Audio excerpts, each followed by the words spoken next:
ಕಾಯಿ ನುಗ್ಗೆಕಾಯಿ ಮಹಿಮೆಗೆ. Hi guys, ನಮಸ್ತೆ. ಈ ವಿಡಿಯೋದಲ್ಲಿ ಮೋಸ್ಟ್ ವೈರಲ್ ನುಗ್ಗೆಕಾಯಿ ಸೂಪ್ ಮಾಡ್ತಾ ಇದ್ದೀನಿ.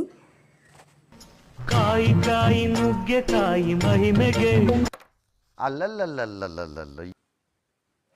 ಇನ್ನೇನು ಮಳೆಗಾಲ ಸ್ಟಾರ್ಟ್ ಆಗಿದೆ. ಒಂದು ಟೇಸ್ಟಿಯಾಗಿ ತುಂಬ ಹೆಲ್ತ್ ಬೆನಿಫಿಟ್ಸ್ ಇರೋವಂಥ ಸೂಪ್ನ ನಾನಿಲ್ಲಿ ಮಾಡ್ತಾ ಇದ್ದೀನಿ. ಈ ಸೂಪ್ ಮಾಡೋದಕ್ಕೆ ನಾನಿಲ್ಲಿ 2 ನುಗ್ಗೆಕಾಯಿನ ಕಟ್ ಮಾಡಿಕೊಂಡು ಬೇಯಿಸ್ಕೊತಾ ಇದ್ದೀನಿ.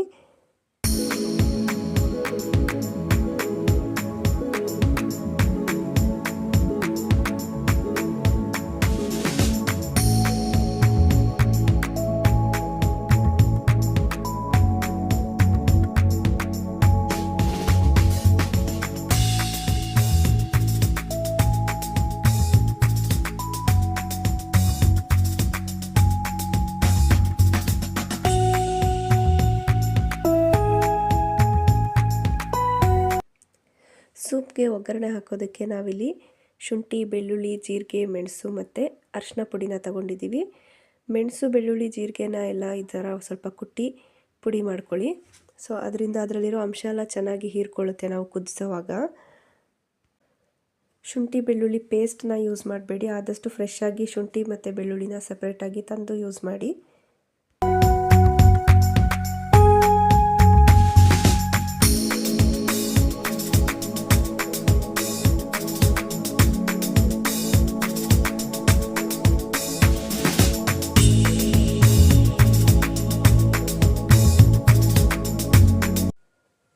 ಇಲ್ಲಿ ನುಗ್ಗೆಕಾಯಿ ಎಲ್ಲ ಚೆನ್ನಾಗಿ ಬೆಂದಿದೆ ಇವಾಗ. ಸೊ ಇದರಲ್ಲಿರೋ ಪಲ್ಪ್ನ ನಾವು ಸಪ್ರೇಟ್ ಮಾಡ್ಕೊಳ್ಳೋಣ ಸಿಪ್ಪೆಯಿಂದ.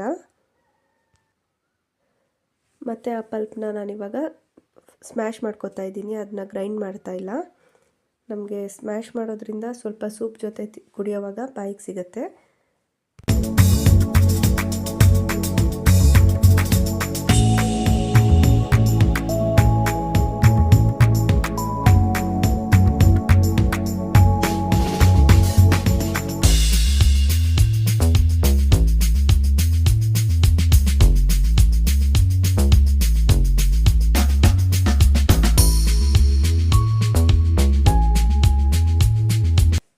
ಈಗ ಒಂದು ಪಾತ್ರೆಗೆ ನಾವು ಕುಟ್ಟಿ ಪುಡಿ ಮಾಡಿರುವಂಥ ಎಲ್ಲ ಇಂಗ್ರೀಡಿಯೆಂಟ್ಸ್ನೂ ಹಾಕಿ ಎಣ್ಣೆ ಒಗ್ಗರಣೆ ಕೊಡಬೇಕು. ಅದಾದಮೇಲೆ ನಾವು ಸ್ಮ್ಯಾಶ್ ಮಾಡಿ ಇಟ್ಕೊಂಡಿರೋಂತಹ ನುಗ್ಗೆಕಾಯಿ ಪಲ್ಪನ್ನ ಕೂಡ ಇದರಲ್ಲಿ ಸೇರಿಸಿ ನುಗ್ಗೆಕಾಯಿನ ಬೇಯಿಸಿರೋ ನೀರನ್ನೇ ಇದರಲ್ಲಿ ಹಾಕಿಬಿಟ್ಟು ಕುದಿಸ್ಬೇಕು.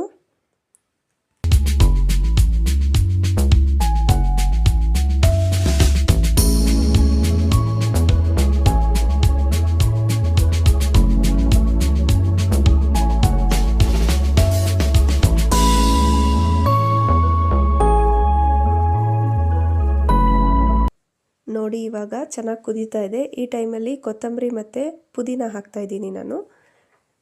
ಅದನ್ನು ಹಾಕಿ ಸ್ವಲ್ಪ ಹೊತ್ತು ಕುದಿಯೋಕ್ಕೆ ಬಿಡಬೇಕು.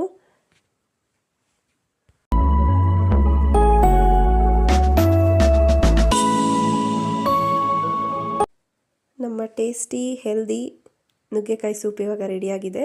ನೀವು ನಿಮ್ಮ ಮನೇಲಿ ಮಾಡ್ಕೊಳ್ಳಿ, ಹೇಗೆ ಬಂತು ಅಂತ ಕಮೆಂಟ್ ಮಾಡಿ. ಈ ವಿಡಿಯೋ ಇಷ್ಟ ಆಗಿದ್ದರೆ ಲೈಕ್ ಮಾಡಿ, ಶೇರ್ ಮಾಡಿ ಮತ್ತು ಸಬ್ಸ್ಕ್ರೈಬ್ ಮಾಡಿ. Thank you.